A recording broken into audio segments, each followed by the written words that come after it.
एक लड़का व एक लड़की शादी कर लेते हैं, लेकिन लड़की बहुत पैसे वाली थी। वह शादी पार्टियों में बहुत घूमती फिरती थी। उसे पैसे उड़ाने का और पैसे का बहुत घमंड था।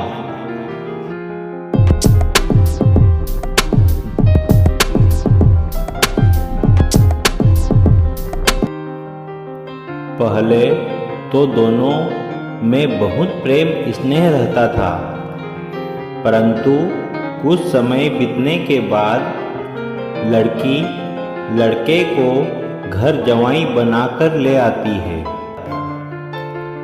वह धीरे धीरे लड़की का प्रेम स्नेह समाप्त हो जाता है, लेकिन लड़का तो आज भी उतना ही स्नेह प्रेम करता था लड़की से।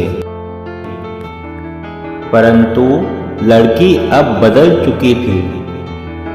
कोई मेहमान आता था या लड़की की कोई सहेली आती थी तो लड़की उस लड़के को, जो उसका पति था, उसे ड्राइवर बताती थी कि यह मेरा ड्राइवर है। लेकिन एक बार कुछ ऐसा हुआ कि बड़े बड़े रईस लोग भी उसे दामाद को सलाम कर झुकने लगे।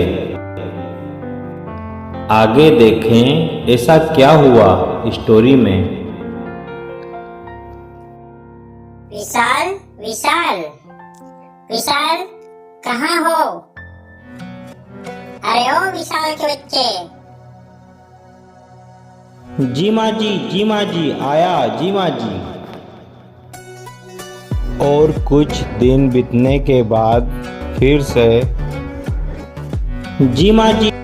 पहले तो तू अपने मुंह से मुझे माँ मत कहा कर। अरे नायरा, ये तो तेरा दामाद है ना, तो यह माँ नहीं कहेगा तो क्या कहेगा? विशाल, तुम यहाँ से जाओ और मेरी सहेली का चप्पल टूट गया है, इसे सही करवा कर लाओ। और सुनो, जल्द वापस आना, घर पर बहुत काम पड़ा हुआ है।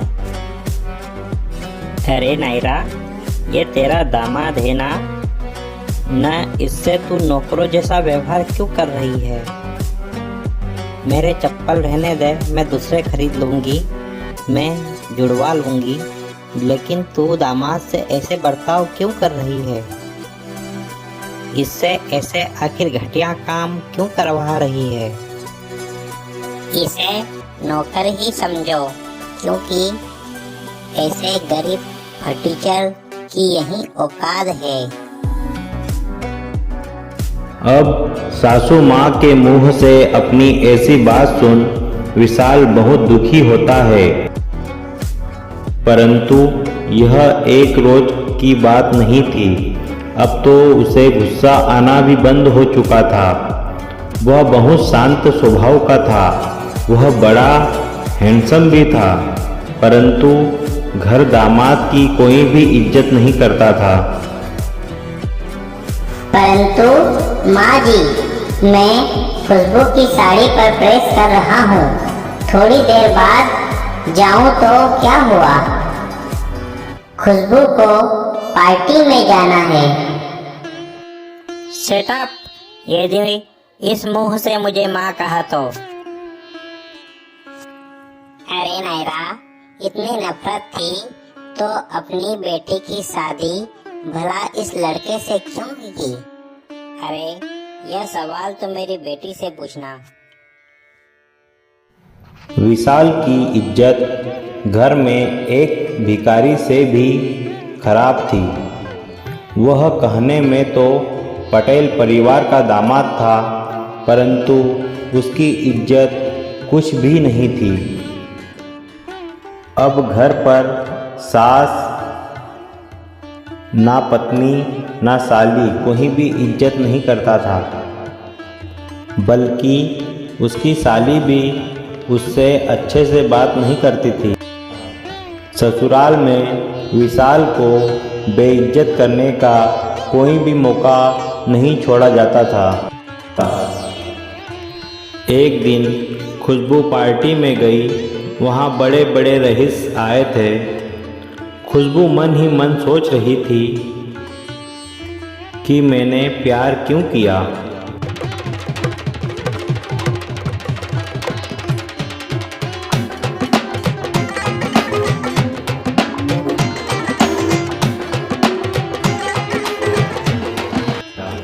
प्यार में नहीं पड़ती तो मुझे भी ऐसा पति मिलता और खूब शादी पार्टियों में घूमती फिरती एंजॉय करती। खुशबू अब वापस घर की ओर आई और बिस्तर पर आकर लेट गई। विशाल किचन की ओर से आया। अरे आज पार्टियों में कितने बड़े बड़े रईस आए थे। मेरी इतनी अच्छी किस्मत कहाँ कि मुझे भी अच्छा पति मिलता। मुझे तो फटीचर कंगाल पति मिला जो 2 वक्त का खाना भी नहीं ठीक से खिला सकता, ऊपर से मेरी ही तनख्वाह पे मेरे ही घर का खाता है। विशाल यह सुनकर चला गया। विशाल 1 करोड़पति घर का दामाद जरूर था, परंतु घर में उसकी थोड़ी भी कद्र नहीं थी।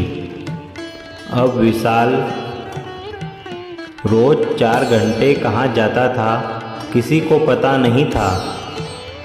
अब विशाल तैयार होकर घर से निकल ही रहा था। ये चिल्लर रखे हुए हैं, जरूरत हो तो ले जाना।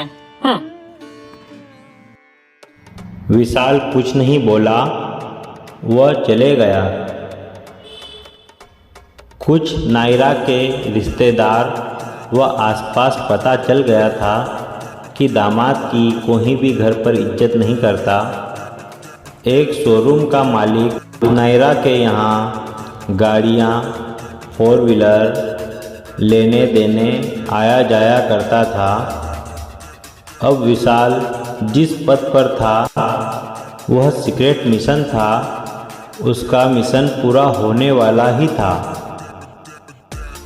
अब विशाल एक जगह पार्टी में गया था, दोस्तों के साथ गपशप ही कर रहा था कि अचानक खुशबू भी उसी पार्टी में जा रही थी और खुशबू की नज़र पड़ी।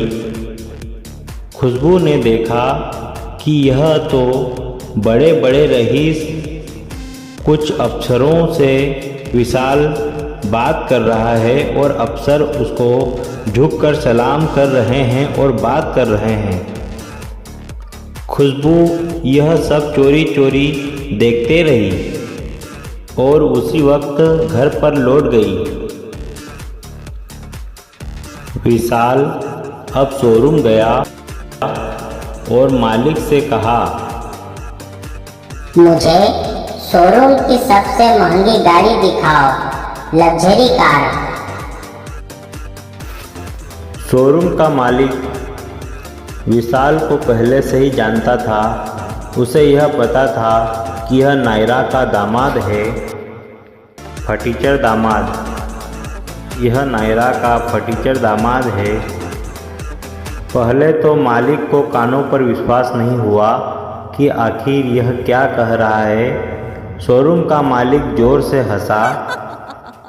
शोरूम के मालिक को लगा कि विशाल पगला गया है या गलती से बोल दिया। अब शोरूम के मालिक ने कहा, फिर से बोलो, फिर से कहो, क्या कहना चाह रहे हो? मुझे शोरूम की सबसे महंगी गाड़ी दिखाओ, लग्जरी कार। मुझे शोरूम की सबसे महंगी लग्जरी गाड़ी दिखाओ। अरे मैं तुम्हें जानता हूँ,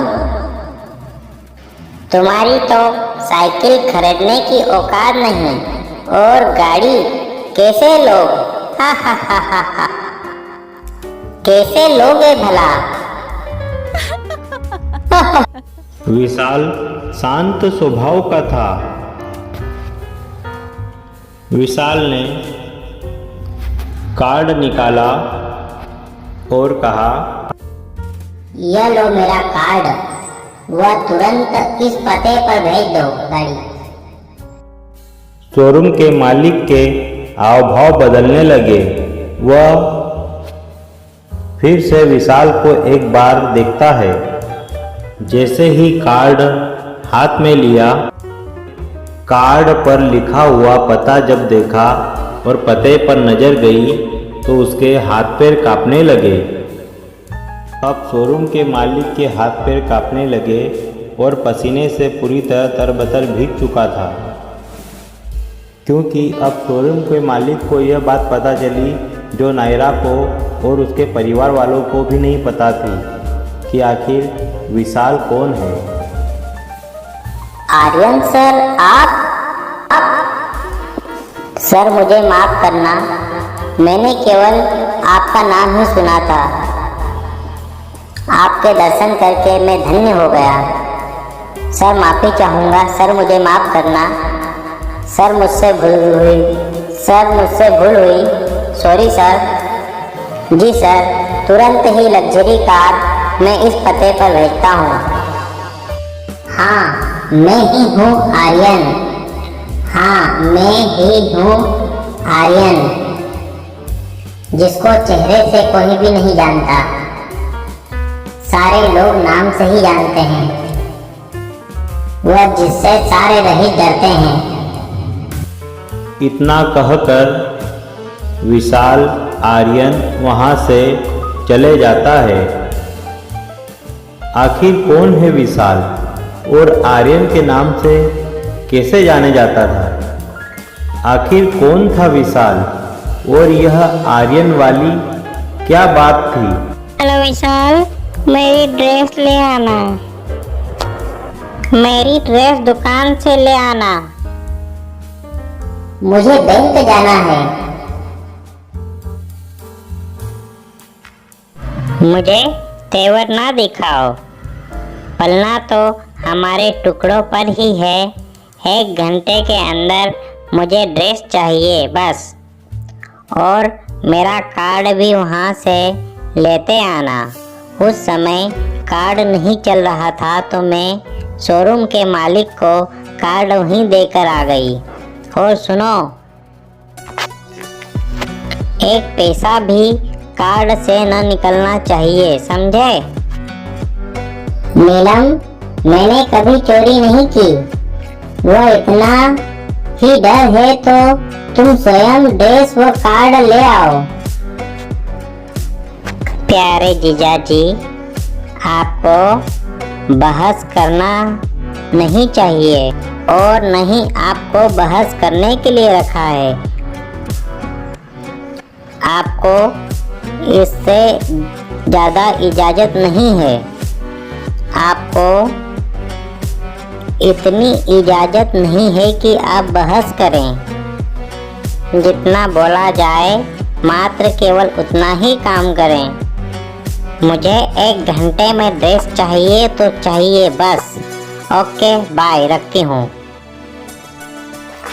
अब इतना कहकर साली ने कॉल काट दिया। अब विशाल 4 घंटे के लिए रोज ऑफिस जाता था। अब विशाल 2 घंटे में ऑफिस से आया और 2 घंटे पहले ही चल दिया। घर पर पार्टी चल रही थी। जैसे ही विशाल अंदर की ओर आया, सभी चुप हो गए। देखा सभी ने, अरे आर्यन सर। सभी ने झुककर सलाम किया और नमस्कार किया। अब नायरा व खुशबू व सास तीनों, आखिर क्या हुआ? नायरा भी चिंतित हो गई, खुशबू भी चिंतित हो गई और साली साहिबा भी। अरे सभी टेंशन में क्यों हो? अरे यह मेरा ड्राइवर है। सभी ने कहा, आर्यन सर आप और यहाँ? आर्यन सभी को देखते हुए ऊपर कमरे की ओर चला गया। आर्यन मतलब विशाल सभी को देखते हुए ऊपर कमरे की ओर चला गया। सभी ने बताया नायरा को कि यह सीबीआई के बड़े अधिकारी हैं। नायरा वह सभी उसी दिन से जिसे विशाल समझ रहे थे वह बहुत बड़ा व्यक्ति था, जिसको पैसे पद का थोड़ा भी घमंड नहीं था। अब सास खुशबूशाली सभी को रात में नींद नहीं आई। सभी बिस्तर पर रात भर जगते रहे और टेंशन में रहे कि आखिर विशाल ने इतनी बड़ी बात आज तक क्यों नहीं बताई।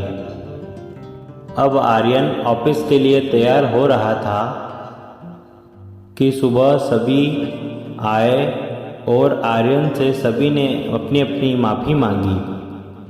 फिर आर्यन ने सभी को बताया कि मैं आपको कल बताने वाला ही था, परंतु आपके व्यवहार के कारण मैं सोच रहा था कि कुछ दिन और ना बताऊं। सभी के सभी पसीने से तरबतर होकर सभी ने अपनी गलती का पछतावा हुआ और माफ़ी मांगी। आर्यन ने सभी को माफ़ कर दिया और अच्छे सभी रहने लगे।